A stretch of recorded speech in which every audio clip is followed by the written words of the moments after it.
welcome all of you to this session on the collaborative AI for global partnership and global cooperation for equitable AI. We have a very eminent panelist on this session, and I really look forward for insightful discussions and deliberations on how to collaboratively align and harmonize our efforts towards building a robust and an equitable future for AI innovation. This session is very important from the perspective that, as you all know, that India has going to take over the lead position of GPAI. And as a GPAI, this is one of the priority areas for the coming year. So the esteemed panelists are coming from a background which is very wide, and they have a lot of experience, and we would like to have a deliberation so that we can have a robust and equitable future for AI innovation. So with this, let me take an opportunity to invite my esteemed panelists. I would like to invite Ms. Anna McKenzie, Vice President Global Affairs of OpenAI. She's delivering the keynote address and has 15 years of experience in the global policy across the US government and leading private sector companies. In fact, in her previous era, she had worked as a special policy advisor to the Vice President Biden, and prior to that, she was a senior policy advisor to the United Nations. Mr. Vilas Dhar, he's the president and trustee, Patrick J. McGurn Foundation. He's a prominent technologist, scholar from the civil society advocate. He serves as an expert to the Global Partnership on AI and as a member in the OECD Expert Working Group on AI Futures, World Economic Forum, and he's an advisory council at the Stanford Institute for Human-Centered AI. We have Professor Gabrielle Ramos, Assistant Director General for Social and Human Science, UNESCO. She drives the institution's contribution to building inclusive societies. She has overseen the development and adoption of first global instrument to promote the ethics of AI, adopted by the acclamation in 2021 by the UNESCO General Conference. Dr. John Ashley, Director, NVIDIA AI Technology, he brings towards, he's a lead, the social architecture for a function of our global mission forced by NVIDIA. He is specially focused on helping the governments to improve the safety, security, health, in the solutions which will be for well-being of the people they serve. We also have Mr. Harsh Dand, Head APAC Google Research and AI Partnership Google. He leads generative AI, health AI, and applied areas like agriculture health, which are very important from the perspective of social good. He has over 18 years of experience in various research organizations like Philips, IBM, and Microsoft. Hi, thank you so much for having me. My name is Anna McKenzie. I am the Vice President of Global Affairs at OpenAI. And what Global Affairs does is engage policymakers all around the world. But because OpenAI also has a mission to ensure that the tools we build benefit everyone, my team also partners with governments and many other organizations to make sure that as many communities as possible can directly benefit from this technology. And I'm deeply grateful for the opportunity to speak at this event. This is really a critical moment for the development of AI, and the global partnership serves as an absolutely invaluable role by convening deep thinkers from diverse backgrounds to developing the research and best practices that are going to shape the future of this field. So I also really want to thank the government of India, and specifically the Ministry of Electronics and Information Technology, for hosting this event. Whew. I flew here for 15 hours without sleep and had a cup of coffee, so I'm really feeling it now. So India's been leading many of the important conversations around AI on society, so I really genuinely believe this is a critical place to have this conversation and to host this summit. And on this trip, in addition to what we're doing here, I'm spending time with young entrepreneurs and civil society leaders who are clearly going to be the foundation of India's future in AI. And as other countries work to create the educational building blocks to ensure that their workforces will succeed in AI, they should look to India, which has been successful for so long at developing top-tier technology talent. One of the best parts of my work at OpenAI has been the chance to get to know this country. Actually, my first trip to India was with my CEO, Sam Altman, during the world tour that we did in May of this year, where I think we visited 25 cities in about 33 days. So a lot of the stops were a few hours, but our stop in India was actually the longest stop of this trip, and I'm delighted that I now have a chance to be back here again. And I would just say that our visit here resulted in real concrete changes to how we do our work. Perhaps most importantly, it led to a focus on reducing costs associated with our tools. And this is a change that we think actually is going to have really important benefits for the ability of people all over the world, including India, to have access and benefit from this technology. So a lot of you are probably already familiar with some things about OpenAI, but I'm going to try to tell you a little bit more about our company here, which was founded in 2015 on the belief that safe and beneficial AI offers tremendous possibilities for humanity. And our goal remains that artificial general intelligence, or AGI, benefit everyone. So we know this is an ambitious goal, and so what does it mean? Our charter actually lays out 4 principles to anchor this work. First, we commit to working towards the broad distribution of the benefits of AGI. Second, we commit to maximizing the long-term safety of AI systems. Third, we commit to cooperating with other research and policy institutions. And fourth, we strive to be on the cutting edge of AI capabilities, serving as a technical leader in this space. So you probably know it's been a turbulent month at OpenAI, but no matter what has happened, what I'm talking about now is the part of OpenAI's DNA that does not change. We're focused on our mission, and in the wake of the events of the last month, we're even more focused on advancing AI safety and building AI capacity to benefit the world. So of course these commitments would be empty words if we didn't back them up with action. So what does action look like at OpenAI? In our day-to-day work, we study, build, and deploy AI. We've built tools like Whisper, a state-of-the-art open-source speech recognition tool. And you may be familiar with ChatGPT, a chatbot that uses AI to analyze and generate text, code, and images. And we just celebrated the very first anniversary of ChatGPT, but at the time of its release, we thought this would just be a low-key research preview. But a lot has changed in the course of those 12 months. And people have really experienced AI in a new way, not simply as a behind-the-scenes abstraction, but as a very real and tangible tool. So during this busy year at OpenAI, what have we learned? In launching ChatGPT, we learned a tremendous amount about AI's potential for transformative, positive change. And we've also learned about the risks it can create and what we can do to combat these risks. So I do want to talk to you first about what we learned about how AI can generate positive change.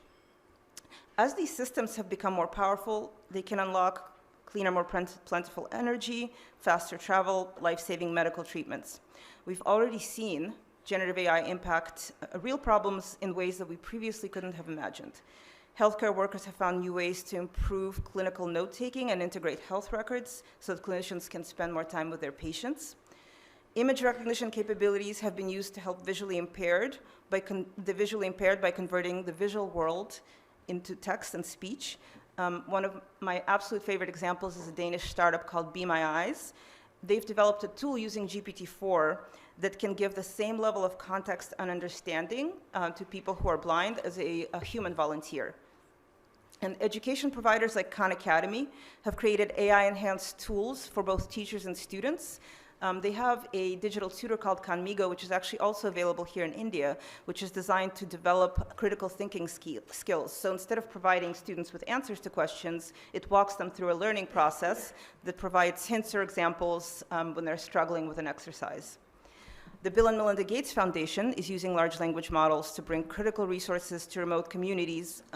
Here in India, Praveen Devarsetti of the Google Institute for Global Health actually will use ChatGPT to facilitate communications with frontline health workers and improving care for pregnant and postpartum women by integrating GPT-4 into their smart health pregnancy application, which monitors and provides high-quality, relevant healthcare information. And this is an effort we just had a chance to discuss last week at our Global Cities convening with the Rockefeller Foundation, where we're partnering with Digital Green. They are working with the Ministry of Agriculture here in India to reduce the cost of agricultural extension services from $35 per farmer to 35 cents. They're able to do this by using a chatbot called VStar to deliver on-demand, location-specific guidance in several languages, including Hindi, Assamese, Kannada, Telugu, Bhojpuri, and English. And actually, more than 3,000 extension agents have already had more than 30,000 conversations using this technology. This tool is going to be available in 10 states in early 2024, and from there, we'll aim to make it available in all of India. In Iceland, the government is fine-tuning GPT-4 to ensure Icelandic and other low-resource languages survive and thrive. And in Albania, the Prime Minister just announced on Friday that they will use GPT-4 to accelerate their EU accession by as much as 5 years. And this means all of citizens of Albania are going to benefit from EU membership 5 years sooner than they would have otherwise. And finally, someone with a background in 2 countries with over 500 combined languages, I'm incredibly excited about our tool's ability to reduce language barriers. Now, of course, generative AI also comes with risks. At OpenAI, we've learned how we can make our tools and technology safer through technology, through partnerships, and through governance. So first, as part of our mission of building Safe AGI, we study the risks associated with our products and then translated it into concrete steps to make them safer. One of the key ways we do this is through something called red teaming of our models. So we conduct our own testing of a model prior to deployment. We engage external experts for feedback, and we use these internal and external tests to improve the model's behavior with techniques we've pioneered like reinforcement learning from human feedback and refusals. All of these tests and feedback give us information we need to publish a system card, which describes the model's operations and potential risks. And it's a transparency tool that clarifies our safety mitigations, and this actually results in even more feedback, which enables us to make our systems even safer. And this work is done continuously so that we can integrate new safety mitigations into our models as we learn more. So second, we've learned that we can make this technology safer by working in partnership with other companies. For example, we partnered with Anthropic, Google, and Microsoft to launch the Frontier Model Forum, which will focus on advancing AI safety research, identifying safety best practices, sharing knowledge, and leveraging AI to address society's biggest challenges. The idea is to ensure that the companies working on this field aren't working alone. We need to have open lines of communication with each other, and we need to share what works best. Of course, this sharing also must be done with governments, civil society, academics, and people who actually use these tools every day. Actually, if you have ideas that you think would be important for us to incorporate, I'd love to talk to you after this, so please let me know. And finally, we've learned just how essential it is to develop a governance structure that will ensure that AI is built safely. So in the US, we've worked with the Biden administration and other leading AI labs to form a set of voluntary commitments on safety and security. We've worked with international organizations like the G7 and United Nations to develop principles and best practices. But of course, this is a global issue, and we need a global approach to regulation. We must harmonize our efforts, no matter what country we call home, and we must establish an international body that can help us ensure that the most powerful systems in the world are safe and their benefits are evenly distributed. This is one of the reasons I'm delighted we're having this conversation here today. And the rules we establish here will be critical, so I hope we can work together closely to establish a path forward. So as a final note, just looking ahead, given the emergence of increasingly powerful AI systems, the stakes have never been higher. I'm here at this summit because we understand those stakes and because we believe in the power of multi-stakeholder organizations like GPAI to contribute to making these technologies safer, but we can't do this work alone.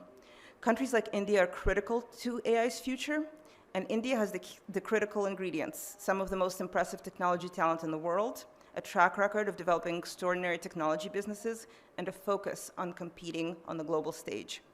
This is why I'm delighted to announce today that we will hold a developer gathering with our Vice President of Engineering, Srinivas Narayanan, in Bangalore in January, with more to follow.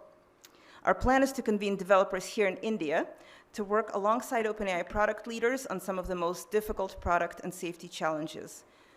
We hope that this deep thinking and collaboration between Silicon Valley developers and Indian developers will put us on a path towards addressing some of the most important issues in AI.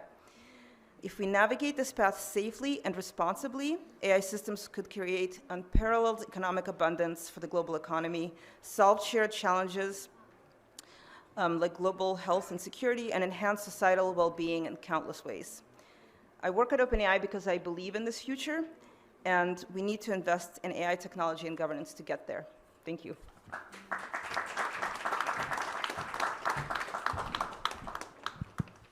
Thank you, hello, thank you for giving an insightful talk.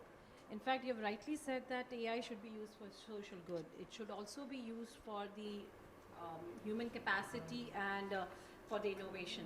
So with this, I would like to ask Dr. John Ashley from the NVIDIA. Could you share your perspective from the industry like NVIDIA about the inclusivity of the AI ecosystem, and especially in terms of AI compute and data, and what are the challenges specific to the hardware advancement which you see that should be taken care of and require an attention of all? So, hello. All right, it seems like this microphone isn't going to work, so I'm just going to speak loudly. Oh, okay. Ah, there we go. Tech support. Gotta love it. Jokes to be made down. Go ahead. Yeah. So, I think it's a big question. I'll try and attack some of it at least, and then hopefully I won't dodge too much. First off, one of the things that NVIDIA has been focusing on for a long time is what we call and talk about as democratizing AI. We want to make the software, the hardware, the solutions, the systems available to as many people, to as broad an ecosystem as possible. So one of the things we've done historically is yes, we have a line of very high-end professional products, and for the biggest models, that's what you need to build them. But that same software runs all the way up and down the stack. And we spend a lot of time optimizing that software so that you can do more with less, right? Less energy, less time, less hardware. Just, I think 8 days ago, we published an update.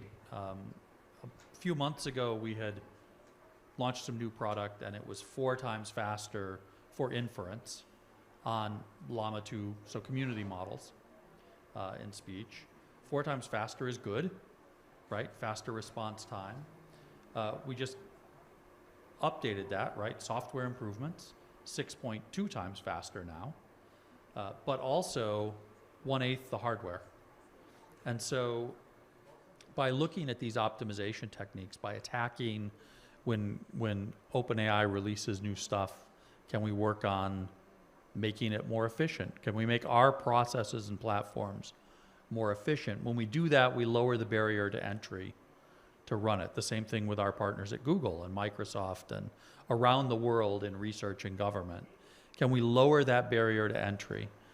Can we make it, by improving the software, by improving the hardware, can we make it easier so you don't have to have as big a data center to attack the same kind of problems? With that said, obviously, some of the largest of these models are still hard to train. They require a lot of compute. They require vast amounts of data. Now that's working a little too well.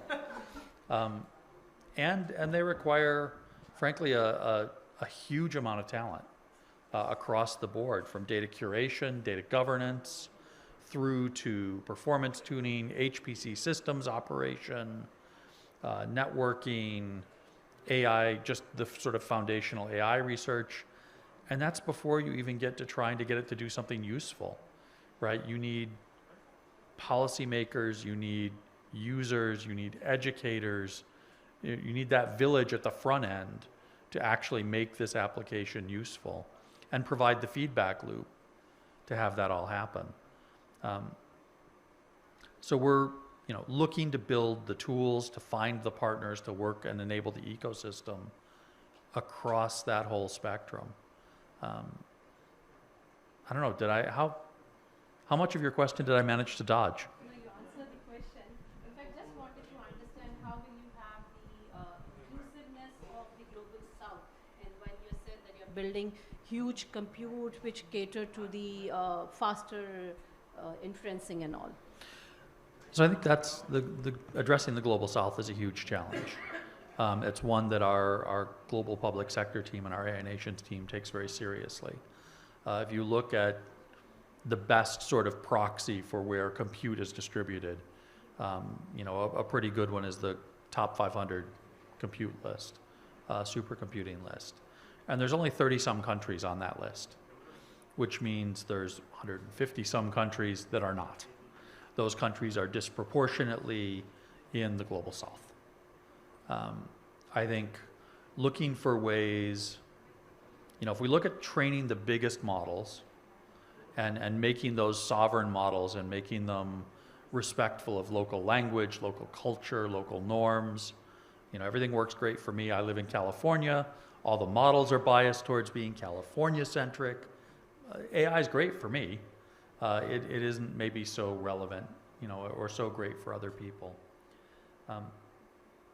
So as we're looking at the Global South, there's going to have to be some clubbing together. There's going to have to be, a certain amount of reducing the barrier to entry so that it's easier for people to tune models, to adapt models, to do fine-tuning and prompt engineering and steering and all these techniques. I think there's also going to have to be some clubbing together. And once you do that, the technology to share compute is well known and well developed, thanks to our friends at Microsoft and Google and Amazon. They've created an industry there, frankly. IBM, global time sharing back in the day, but I think it's taken to a new level. So we can share the compute. I think there are countries across the Global South that have the education systems and the resources and the people to deliver the talent. The challenge then becomes data. And you can have the talent be remote from the compute, but you can't have the data remote from the compute. So we're going to have to find ways, if we're sharing compute, to share data. And when it comes to data privacy concerns, data sovereignty concerns, I think, working through those issues, both with technical solutions, federated learning, differential privacy, encryption, and also with political and solutions, right? Treaties and data protection laws, I think is going to be important. Right.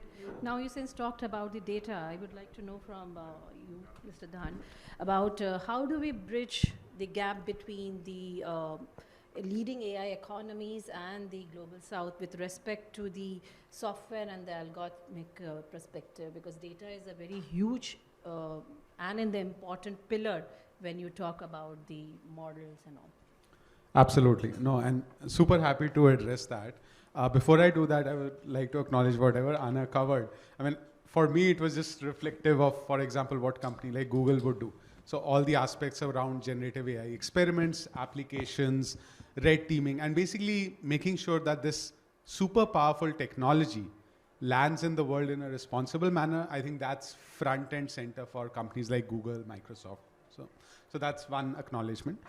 I think, and I'm very happy to say, so I lead, for example, the APAC initiative, and I'm making sure that we and our team have the data generated, collected, curated in the region, all across, like from India being an epicenter, all the way from Southeast Asia, to ensure not just that the data is equitable in terms of the quantity and the corpus from a regional languages perspective, from a nuanced perspective across all domains. So whether it is agriculture, health, education, we are making sure that we collect the data from the region, which is trained, as he said, in the region. So we are ensuring that regional LLMs, not just for Google, but for everyone, for the ecosystem, for OpenAI, for startups to train, using that data is there.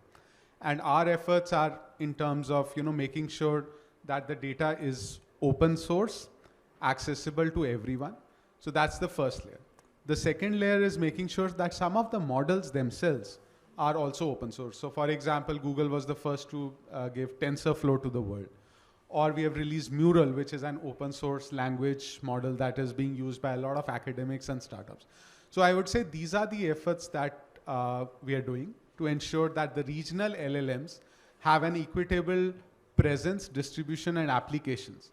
And then the last thing, I think partners beyond startups, the biggest impetus for us has been working with METI, with DIBD, is actually their vision to say that, through initiatives like Bhashni, we have all applications from speech recognition to TTS and even downstream applications for, let's say, agriculture. So I think METI has this vision. And the great part is that they're now, working with the industry like Google. They're also working with Microsoft, which is a happy system to be in, and making sure that these systems are available then for the startups to use. So I would say we have started the journey, but it is still a start, as Anna said. I think what generative AI will show us is something it's experimental. Sometimes, honestly, we also don't know what it will reveal, what's the power. So please bear with us when we sort of release the next versions of generative AI. But it can definitely be used for so many applications as a collaborative tool for humans. So I'll pause at that. Yeah. I agree, totally agree that we need to have the local data collected when we talk about creating the LLMs and creating a solution for the social good. But I think the multi-stakeholder organization like UNESCO plays a very important role here. Because when we have data, we also need to have the guardrails, because when we talk about the data, the cross-border data flow and all those aspects, and the best practices or the framework under which these data can be brought so that they can be trained on the compute for the social good. So what do you suggest on that, and how do you think the best practices or the steps which another multi-stakeholder organization like GPAI should take, because we will be taking this work for next coming 1 year. So I would like you to do. Thank you, Kavita, and great to be here in GPAI in India and with this fantastic set of speakers. When you're sitting next to Google and OpenAI in front of India, it's difficult not to feel excited about AI. But I am UNESCO and I work with 193 countries, and I can tell you that the image is not as happy as it looks. Because the truth is that these capacities, this amazing transformative power of AI is still highly concentrated in few hands, few companies, few countries. There have been a 28-fold increase in investments in AI for the last decade. But this has accrued to the US, China, and some other parts of the world. So it's highly concentrated in terms of the development. In terms of the applications, yes, I agree with you. There are so many ways in which we can improve the workings of so many sectors. But I have to say that we really need to tackle the question of high concentration in terms of how these things are developed. Because at the end, this is what led to the high concentration at the top, leads to the discriminatory patterns that we see at the bottom. And it's not only about the question of the industrial model, it's the question of women not being represented in the data, for example, and the Global South not being represented in the data just by the mere fact that half of the world doesn't have access to a stable internet. So I think this question is not easy to solve. We really need to do a huge effort to bring these capacities to the developing world, and then to ensure that we have not only the possibility of the Global South to take advantage of the technologies, but to be able for them to develop their own systems. If you're a government in the Global South, you don't want to have a private platform running your health systems or your education system or your food and agriculture. It just doesn't work like that, because there are questions of security. So what we're doing at UNESCO, we, in 2021 member states, 193, and then the US came back to UNESCO, and they said that it was because of this work that they were coming back to UNESCO. We developed this recommendation on the ethics of artificial intelligence to exactly look at these issues. How do we ensure that we have a more inclusive way of developing and deploying these technologies? Now we are, it's about you know the topics, aligning the development of these technologies with human rights, human dignity, fairness, and positive outcomes, creating liability regimes, creating the rule of law that whenever things go wrong, there will be some redressal mechanism. And therefore, my point is not about changing the companies, because that's not what UNESCO does. What UNESCO does is working with the governments to ensure that they build up their own capacities to manage and steer these technologies, because it's a sector in a market, and all sectors in a market need ethical guardrails, they need legislative frameworks, they need certainty, and the more this is global and not fragmented through jurisdiction, the better for the companies. We're working now in deploying this recommendation in 50 countries because we have a readiness assessment methodology, and it's mind-boggling, because you have countries, as I said, like India. We're working with India, you're top-notch. We're working with the European Commission in the implementation of the AI Acts. Even the Europeans are asking themselves, what kind of institution do I need to gather? Is it a regulator? Is it an institution? Is it? And then you have the rest that doesn't have anything, not even a national strategy of AI. And therefore, our work is really to work with them to look at the issues. On the question of skills, I don't think that we have the skills in the South, not even in the North. Then you would not be able to explain why President Biden included attracting talent in his executive order, because the fact is that we need more investments also in skills, in infrastructure, in data, and therefore these are the kind of things that we are trying to do, at least for countries to be aware what are the issues, to invest in their own capacities as governments, to frame the discussions, and also to make sure that they are well represented in this technological ladder, which is so important. Thank you. I think Mr. Vilas Dhar will be, from the foundation perspective, in a position to tell us what kind of problem statements or projects should be taken up so that we are able to mitigate this disparity. Good morning, everyone. Thank you. You know, I'm reflecting on the American author Mark Twain, who wrote, I think, a quote that many of you are familiar with: "History doesn't necessarily repeat itself, but it often rhymes." We sit today in a conversation about artificial intelligence, and we've heard from amazing leaders from NVIDIA, OpenAI, Google, to talk about the incredible possibilities of what these tools will do. But I reflect on the fact that this is not a first conversation or a first time. We've struggled with a foundational question about what it means when you take a conversation about the possibility of technology and evaluate it through the lens of equity and justice. For 30 years or more, we've had amazing waves of new technologies. The advent of the internet, the advent of the personal computer, the advent of digital services, the advent of social media. And in each, we've sat and said almost exactly the same things that I think we're hearing in the public discourse today. That tech companies at the frontier of human innovation will provide products that solve all of our problems.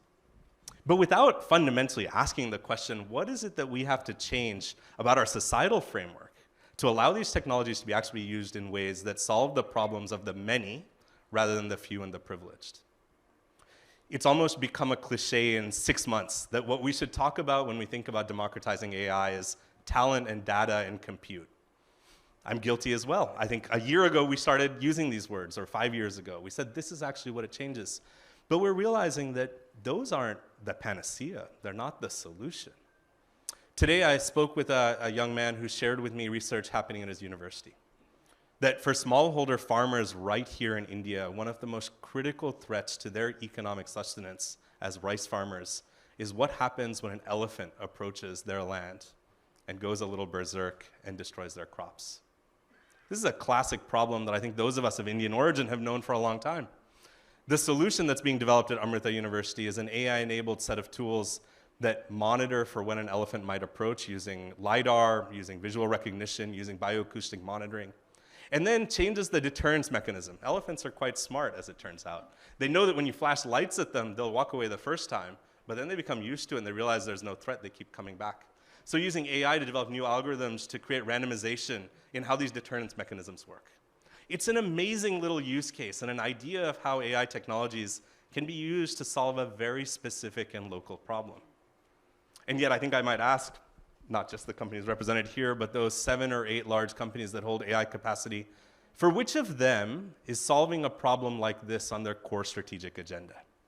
It's not an indictment of those companies by any means. It's not what they're built to do.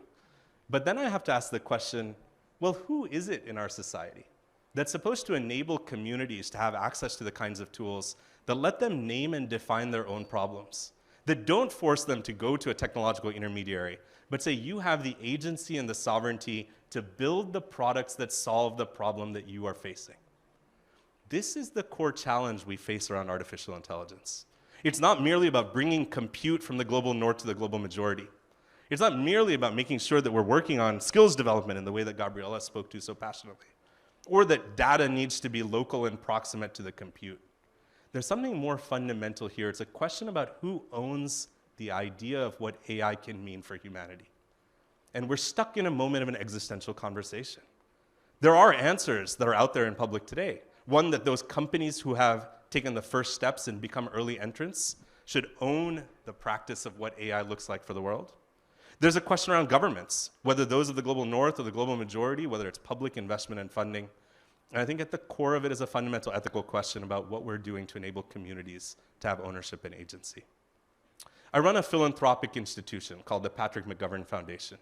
We sit next to, in both literal and metaphorical forms, with our partners in the private sector, where we've invested with some of the companies represented here in building new funds for AI safety. But just as closely, we work with organizations at the front lines of vulnerability to address challenges like what climate change means, not merely at a global level, but what happens when your community is flooded and you can no longer send your fishing boats out because your local environment has been corrupted because of climate change. And how we build an AI-enabled solution that lets you predict how those effects might happen to you, that builds economic resilience and ensures that you have a pathway to respond. We work with institutions across the world that are thinking about the delivery of frontline healthcare into communities where digitization, the very first round of it, is just coming to young women in rural villages who are struggling with questions of maternal health and don't have a meaningful point of access to a healthcare system within 20 miles. And yet we're realizing that we can use population-level health data and predictive analytical modeling to actually understand why it is that we have clusters of low birth weight happening here in India and Rajasthan, and ensure that governments have the kind of information to intervene with nutritional supplements or other population-level health mechanisms. This work happens because we connect the dots, certainly. It happens because of the work of our partners who are willing to support and provide resources. But it happens primarily and most importantly because communities feel empowered to name the challenges they face, to work with technologists to say, how do we actually solve these? And to recognize that they have a path to implementation that doesn't take them into multilateral, multi-governmental policy conversations, but rather takes them to the point of impact. So this is the point I'll leave you with. I'm so excited for India's leadership of GPAI over the next year. Because in many ways, I think the question that we face now is how do we take policy conversations and turn them into implementation conversations? How do we take conversations about the sometimes, tabloid headlines that are coming out of Silicon Valley and replace them with headlines that talk about the impact AI has on people's lives, on their welfare, on their economic opportunity, on their fundamental human dignity? That's what I hope we achieve over the next few days. Thank you. Like when you talked about the AI used for the social good, how OpenAI, they have an international collaboration, would suggest that the organizations can navigate through these different regulatory environment and cultural, and have these kind of solutions being built which are for social good. So we would like to hear from you on that. So I actually don't think we disagree on very much of what you said. As I mentioned, one of the things that my team is most focused on is how to engage organizations that are solving specific issues in communities, because we understand that they're the only ones that understand the specific challenges faced by a community, and that we want to deliver that solution in a way that actually takes those into consideration. I do think there is one fundamental difference about this technology, and this is part of the problem with the term AI, because it encompasses so many essentially unrelated types of technology. One thing about large language models is that, yes, there is an enormous amount of data that is required for the initial training of the LLM. But that data actually doesn't really determine the behavior of the LLM. Once the a large language model is trained and it has some initial capability to recognize language or to generate code or all of the other capabilities that they currently have, we actually take a much, much smaller amount of data to steer the behavior of the model. And that is a really remarkable thing about them. They're actually incredibly steerable and incredibly customizable to a context, which is why, even though I completely understand the desire to sort of develop this from scratch locally, this is an incredibly expensive and cumbersome process that just may not actually be necessary, because you can take them and customize them so specifically to their context, which is why I really agree with Harsh on the incredible importance of these local data sets that can then be used to really customize models for a specific local context or use case.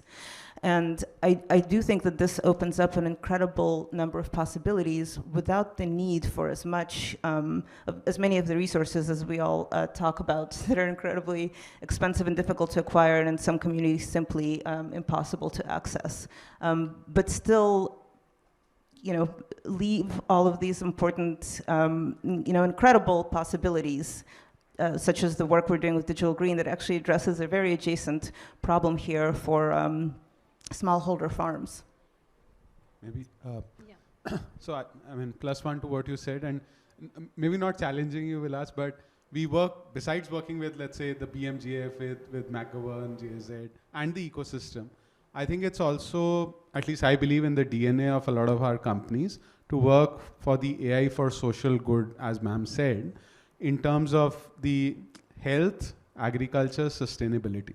So I would in fact invite you, so amongst like 100+ projects that we do for climate, sustainability, agriculture, we're just showing, let's say, a handful of them, but they just show that we are also putting in the effort for AI as well as generative AI to solve some of those problems for agriculture as well as for climate. So again, I think it's an ecosystem approach that we are adopting here. The best part about Gen AI is that it has shortened the cycle. So what researchers used to do in 6 years in terms of, ground truth and training the models, now they are able to achieve that same in 6 months, assuming that they have the right data sets in place. So I think we are at a very good point where we should be able to, along with academicians, ecosystem, able to solve a lot of these problems together. So yeah, just invite you to some of the demos for that. Yeah. Yeah, let me respond. I believe so much that the companies represented on this stage are doing incredible work to advance human welfare.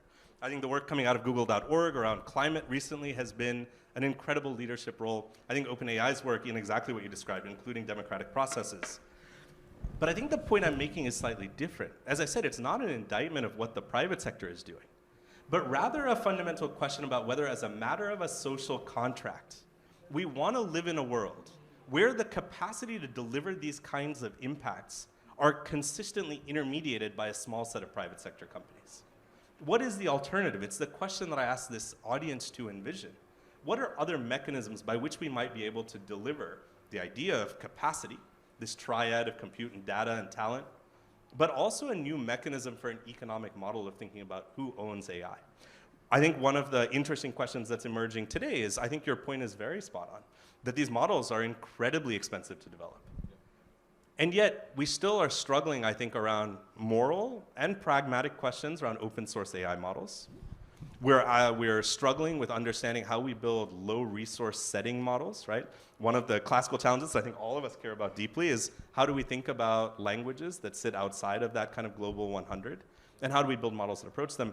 There's one pathway of inevitability, I think, which is the work that you all are leading, will actually give us some amazing new tools inside of these very large language models to think about orphaned or dead and dying languages. But I always ask the question, is that the single kind of bet that we want to make?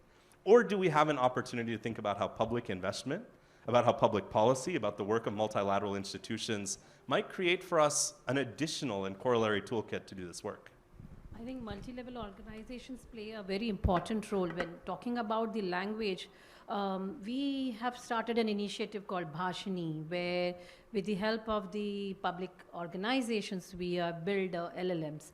Though they are very small, but they're catering to the many of the social good use cases. Like for instance, one of the important use case which we have successfully delivered using our LLM is about the common man, a person who is not able to converse in English, can, using this mechanism, can transfer money from his account to his parent who is living far away in the remote village. So that's the kind of social problems we have, and we are trying to build using the LLMs. And I agree, it has to be more of a public-private partnership rather than building everything on your own. So I think... Yeah, but maybe one additional angle that I think is very important is that we always talk about inclusiveness in terms of getting into those core communities that are being left behind, which is very important, bringing in the languages that are not represented, and all of you are doing work on that domain. But I agree with Vilas in the issue of the economic model of how this AI is being developed. You have in front of you what we would have called in the economic literature natural monopolies. Natural monopolies because they are the one that created the innovation and then expanded the infrastructure, creating the elements, the new resources to develop it. And therefore now the question is whether these natural monopolies are eager to share this knowledge, not with the communities, with the private sector. Because what happens now, if you look at the productivity numbers, it's incredible that in the era of the widest innovation possible all around the world, productivity is flat in the advanced economies.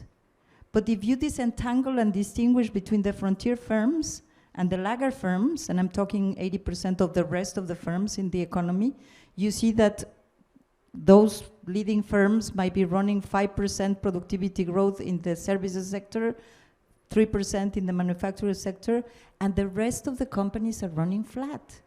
If you take a look at the adoption of AI by small and medium-sized enterprises, is flat because of many reasons, for capacities or for lack of trust or because they don't want to get into something they don't really master. And therefore, I think that we really need to think about those issues. In 2019, for the G20 presidency of Argentina, I produced a report looking at who were behind the developments of AI.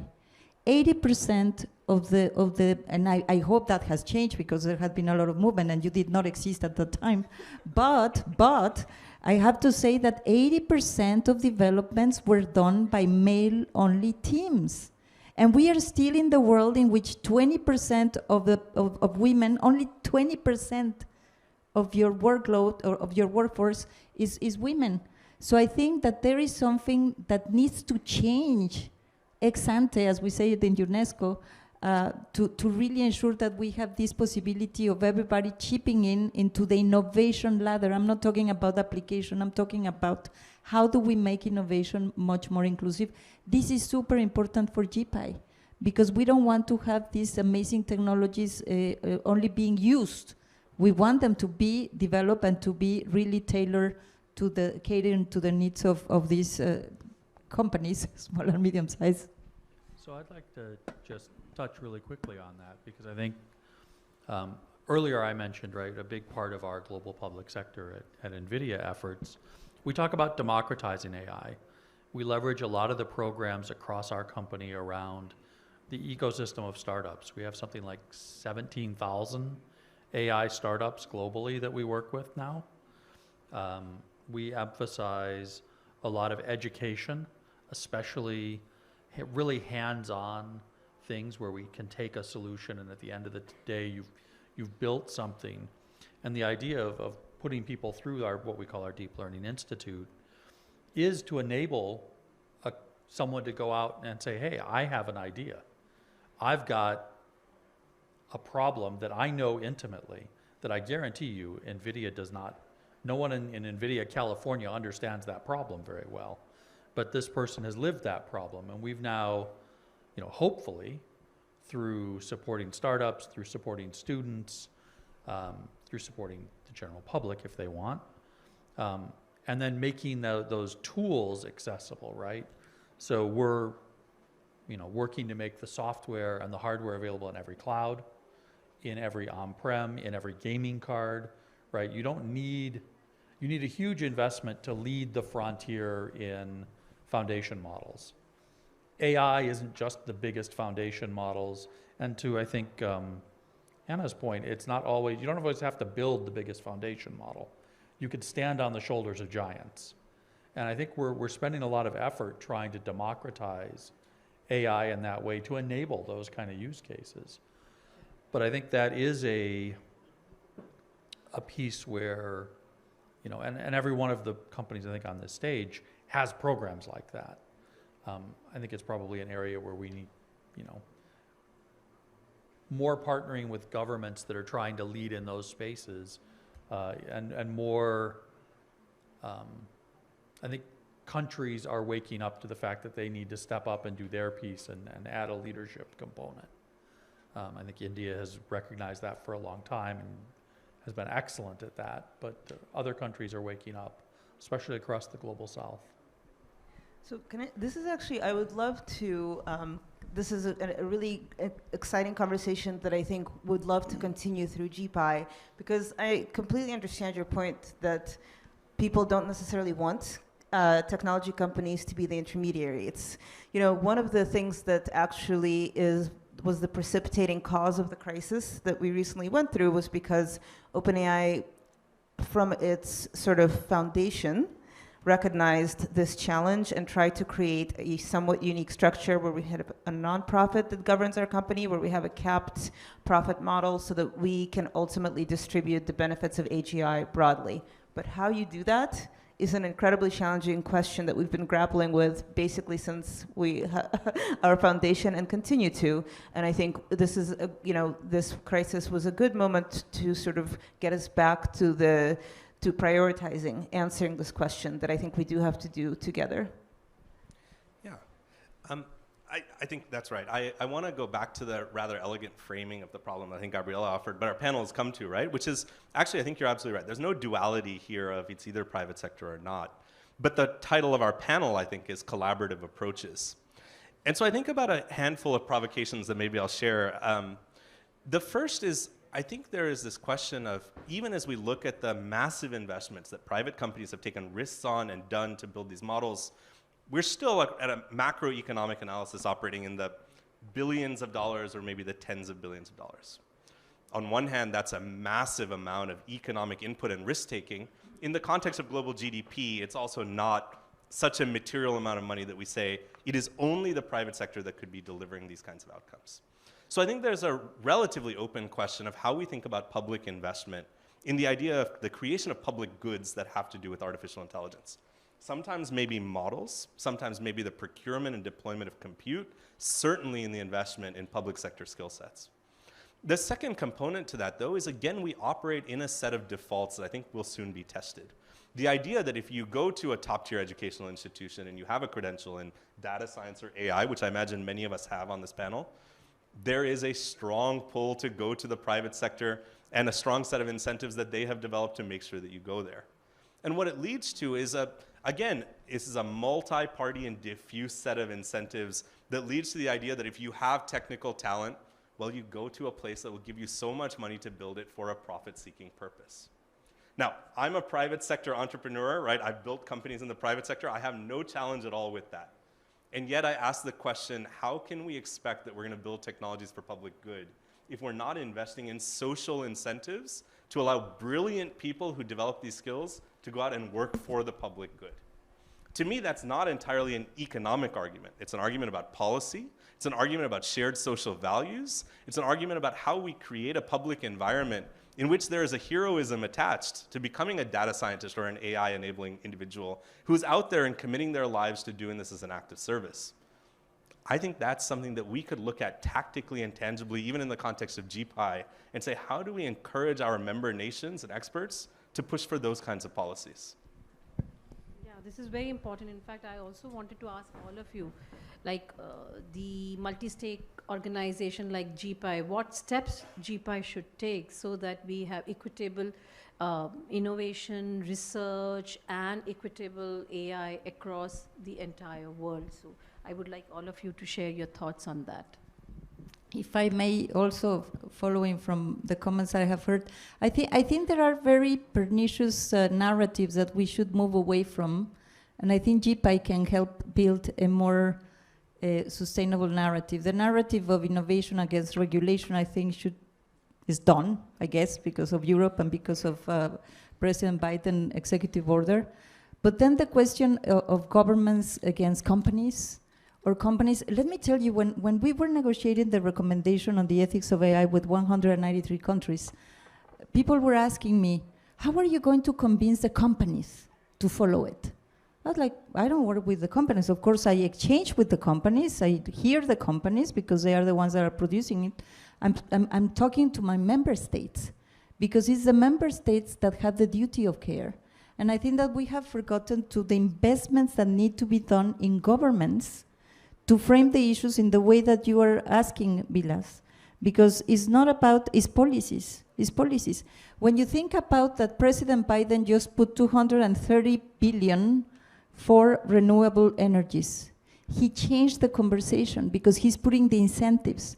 So it's not only the legislative or regulatory frameworks, it's the kind of economic incentives that you can create and that only the government can create because they are the owners of the legislative frameworks that can steer the course of these developments into more investments in good AI and controlling, of course, the downside risk, because also the liabilities and the rule of law is for the governments to really invest. So I feel there is this asymmetry of investments that need to be done in the government, and I would love GPAI to look into these issues.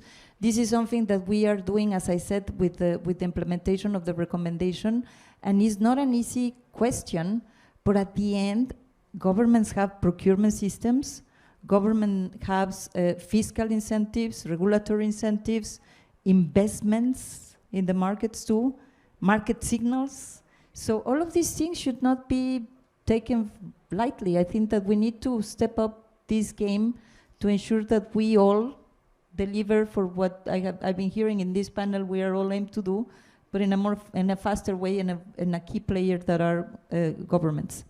And I can give a couple of examples from across the globe.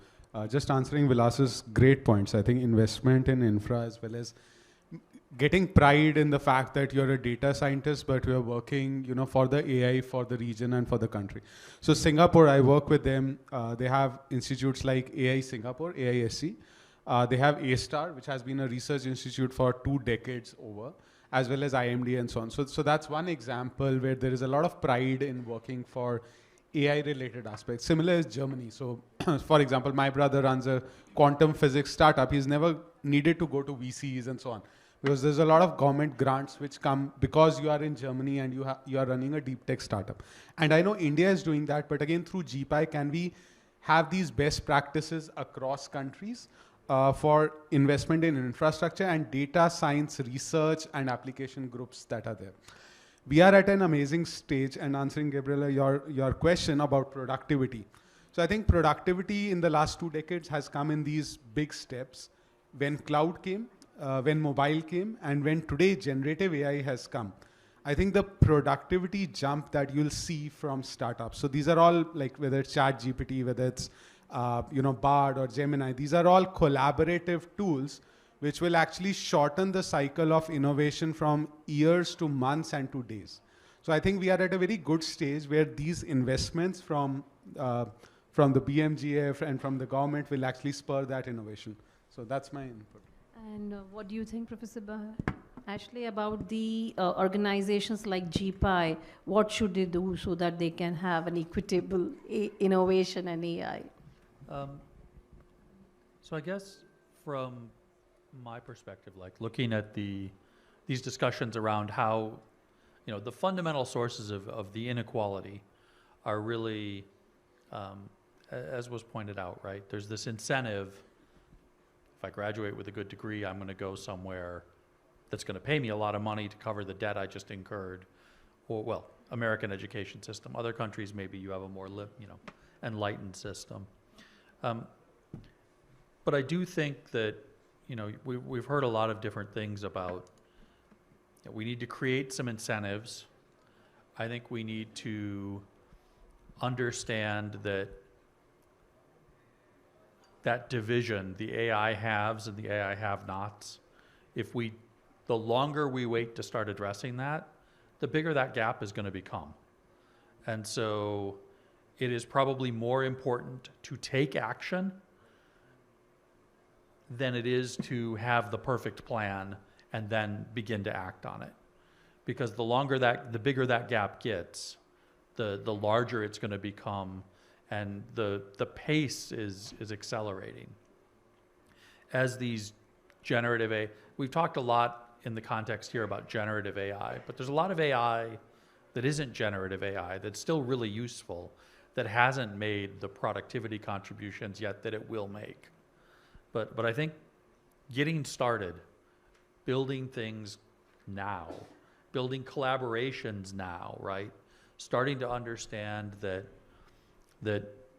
maybe we can't, countries can't do everything on their own, but they do need to have that sovereign capability that I think, Gabriella was talking about, where I don't want my healthcare system to depend on the operation of my healthcare system should not depend on another country necessarily. But certainly the development of the tools that my healthcare system uses, maybe that I can club together with some neighbors and we can build some stuff we can share.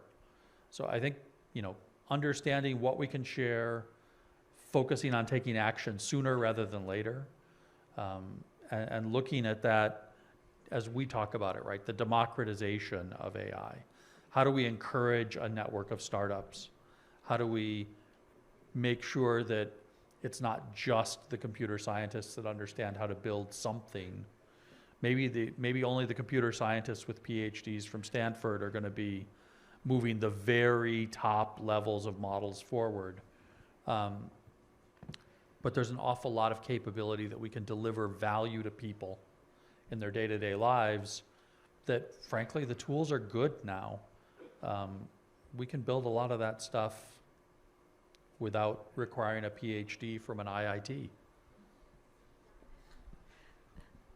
I would just say, actually, this is a really good point. We at OpenAI hire tons of people who don't have an AI-specific background or PhDs, and they're some of our best performing engineers. And also, I would say that, yes, there are financial incentives to join the private sector, but that's actually not, especially I think young people today are incredibly mission-driven. And we've had people leave OpenAI when they've seen opportunities like with the UK Institute or even US Congress. The same way that the world has woken up to AI, I think Silicon Valley has woken up to the fact that the world is now really focused on AI governance. And I think people are really more interested than ever, I would say. So my biggest recommendation for GPAI is we really need governments to be adopting these tools and integrating them. It is easier than ever to do that because you no longer actually even need to be necessarily an engineer to use them. So right now, of course, understandably, governments are very focused on guardrails and regulation. But the EO is a really good demonstration. You can sort of strike that balance. And now, government agencies just need to be like building stuff for citizens, because a big reason that people come to these companies isn't just financial incentives, it's because they want to build cool stuff.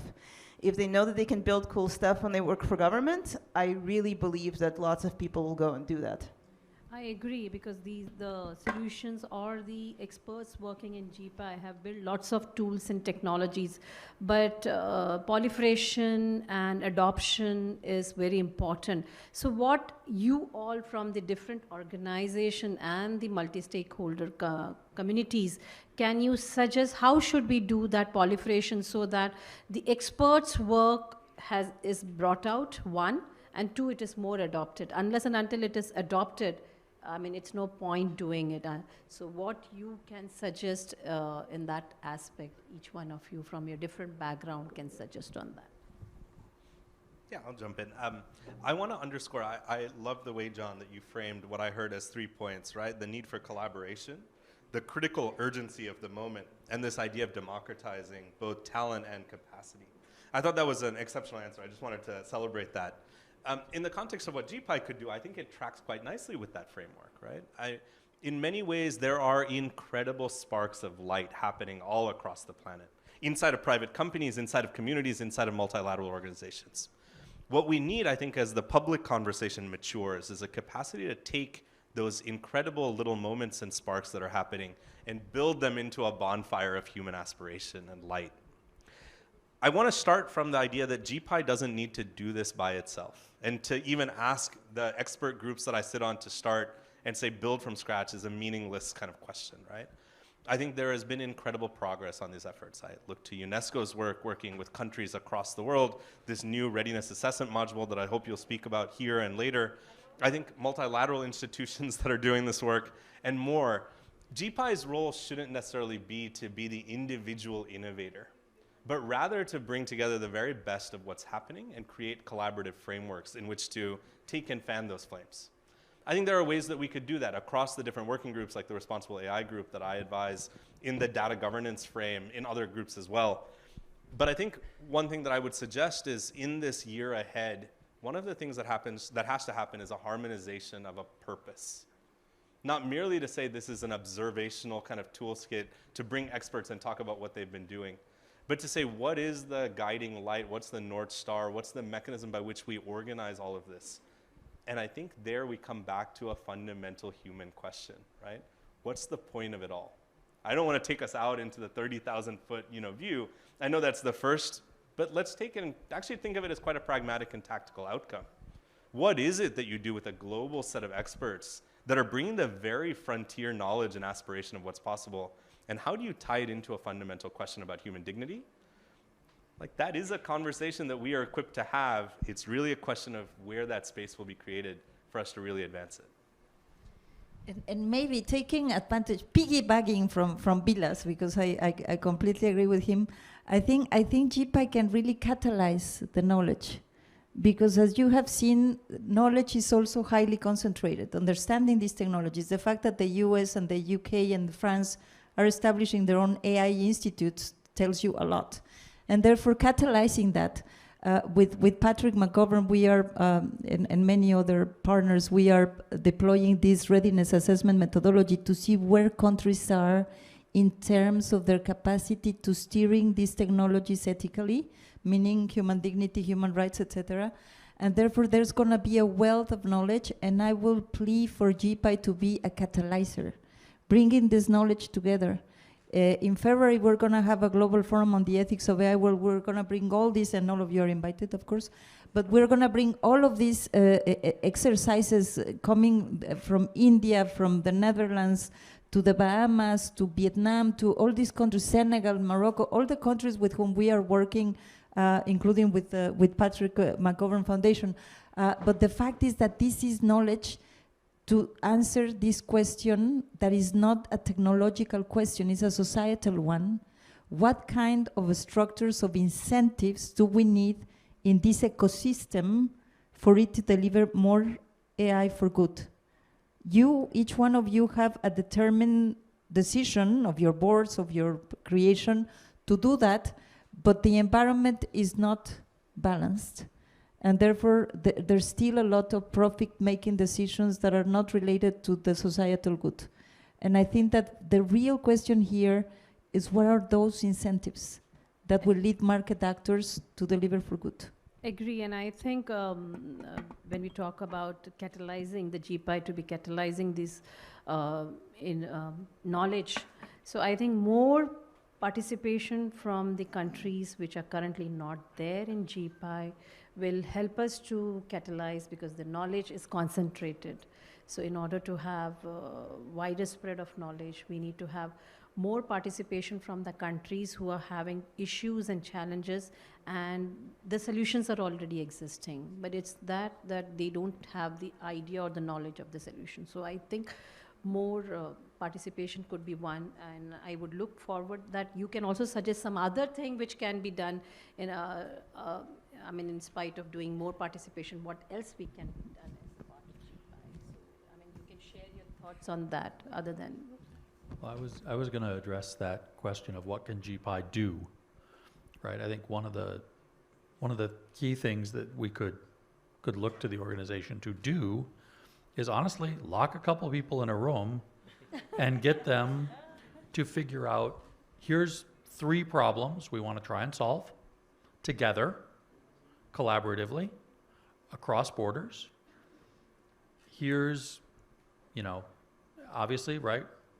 We all hear about it. We got problem, compute data talent, If we can put the people that have that in a room and get them to start a pilot to the, Vilas's point, get some successes. Let's learn by doing it, right? That's the only way we're gonna learn how to make this work. Let's try some experiments. Maybe we don't do it once. Maybe we do it 3 times, 3 different ways. See what works. Maybe the answer is going to be different in agriculture and medicine and, in education, and that's okay. Doesn't have to be the same answer everywhere. But I think the key is create a seed, create a nucleus, create a spark, and start it.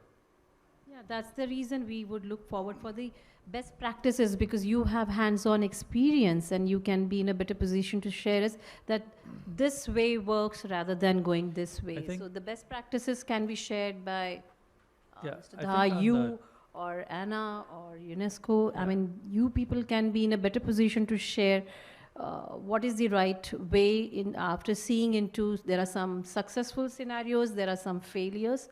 But yes, we can learn from the failures and we can adopt these successful scenarios. So can you suggest a couple of best practices? I think on the technology front, right, once you actually have a problem and you've started to look at data, I think there's a number of, every one of the companies up here could give you a set of really good practices. Are they best practices? I don't know. It may be too early in the process for us to know. Right, some of these technologies are, only just a year old, in some ways. Other ways we've been working on some of those for, a decade now. But I think it's not. The hang-up shouldn't be on the technology best practices. I think we can get those to the table. We can get good enough practices to the table. I think it's just not worrying about whether we have a best practice. It's, do we have an important problem to solve, and can we solve it? I think if we can get, that's the best practice, is to take an important problem and try and solve it. The technology we're ready to follow. We've got the tools in many cases, or we can identify the data that's missing or the pieces that are missing. But it's what's the important problem? Who wants to solve it? Is there the willpower to do it? Maybe, that's a good point. Maybe one thing which I've seen work wondrously is the DPG initiative across, which India is actually steering and leading.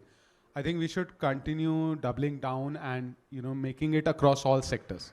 So we have seen it very successful with Aadhaar, payments, part of healthcare, I think, with the ABDM mission. But can it be extended to agriculture, like a base stack layer of FFC, the field farmer crop? Can it be extended to languages? Because that will ensure not just it will spur further innovation, but also provide one base layer so that every system is able to talk to each other in an interoperable manner. So that's something you could continue underscoring across countries. And I know countries are coming to India to say, hey, can you give us a DPG infrastructure for this? So just wanted to In understand. fact, sustainable agriculture is also one of the priority area which is going to be taken up in the coming year. Yeah. Best practices in policies. In policy. I think it's super important. And UNESCO has an observatory on the ethics of AI because we need to learn. We need to get also this asymmetry of knowledge into a place where we can also participate. What about you, Anna? What do you suggest the best practices? Agriculture is one area which Harsh has mentioned, which is also one of the priority area. So what do you suggest, Anna? Hard to know where to even start. I mean, I think what we've seen is that we've gotten the best results when it is, led by experts. So we are really trying to build a tool that is incredibly general, as general as possible, so that it can be adapted by the people who are real experts in the field. That's why, for example, working with Khan Academy, who work directly with educators and with students, rather than building an educational tool ourselves. So best practices is just always, leveraging the skills of the people who actually work directly with the communities that they're building for. And Vilas, what do you suggest? I will suggest that at the end of the day, there's a technical conversation that's very important. We've talked a lot about standards and practices, and we still avoid the human practices that are so problematic here. data sharing. Like, how do we think about ownership? How do we think about engagement? How do we think about policy? That we need to lean in and own this as a conversation about shaping a human future. And I think GPAI could play an important role in thinking about how we break down borders, national policy, and think about an international framework in which we let a lot of this practice happen. Yeah, cross-border data is one area where we need to certainly look into it, because when we talk about bringing the equitable compute, then how do we bring the data and who owns the data? These are very important aspects. So this will be certainly deliberated in the data governance working group, which is there as one of the GPAI. It is very important, but every country has their own policies and regulations with respect to the data. That's an important aspect which we need to grapple around, and we need to work out a solution on that. Yes, and the other thing which I think is very important is building the competencies of the people, because when we talk about generative AI, you don't need to have the technical skill sets to develop models, but you also need to have prompt engineering kind of a knowledge.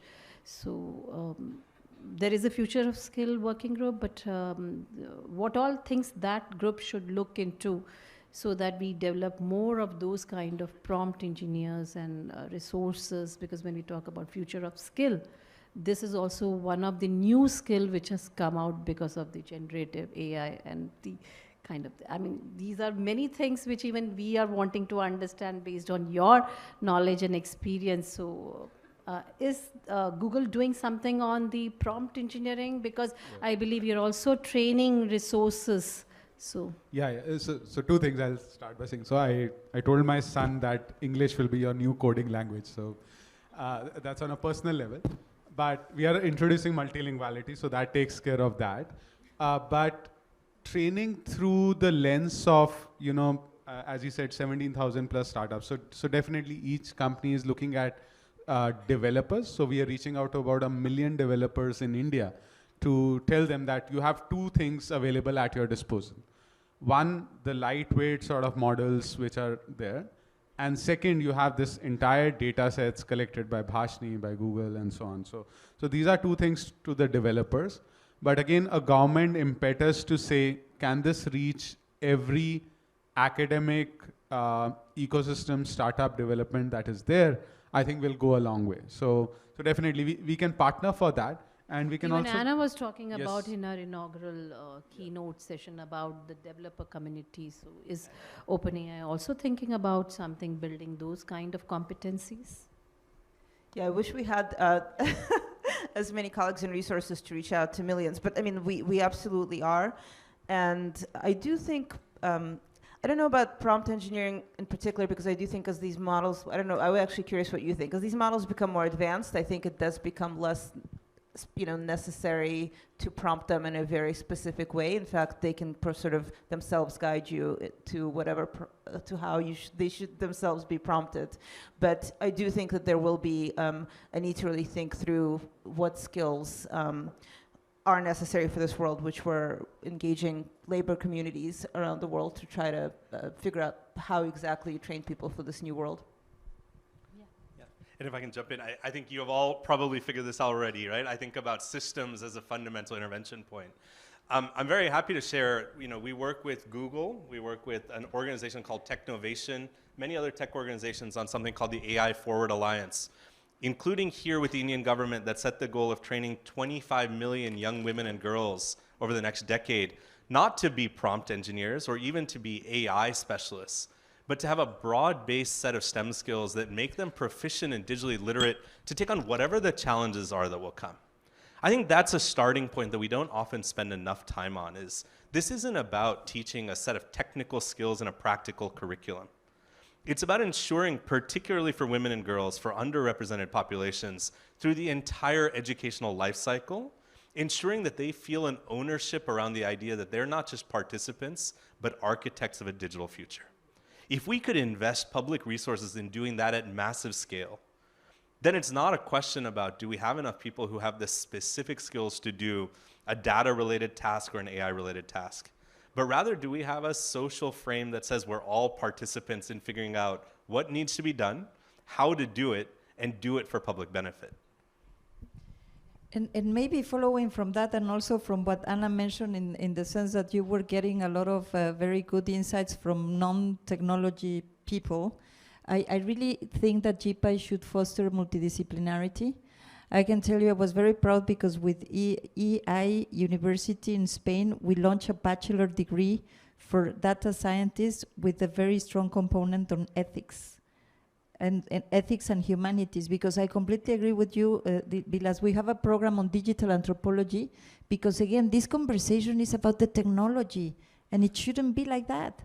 It should be about our society and how our society is changing because of the technology, and how much with these societal inputs we can take control and turn this conversation again. What do we do with the technologies? What do we want the technologies for?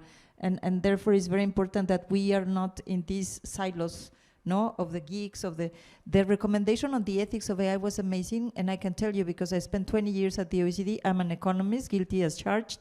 But the fact is that when I got into UNESCO and I see these 24 experts, philosophers, psychologists, of course, geeks, engineers, historians, the conversation is about humans. It's not about the technology. And therefore, I think this is something that we also need to reshape in a way that helps us frame the outcomes much better. And I think we have covered more or less everything. So though the session has been All is solved, great. very informative and very much points we have taken forward for GPAI, because as a lead of the GPAI, we would like to implement some of the suggestions given by you also, that we make GPAI a much larger name in the world, so that all AI related issues and challenges, there's one point to come forward, it is GPAI.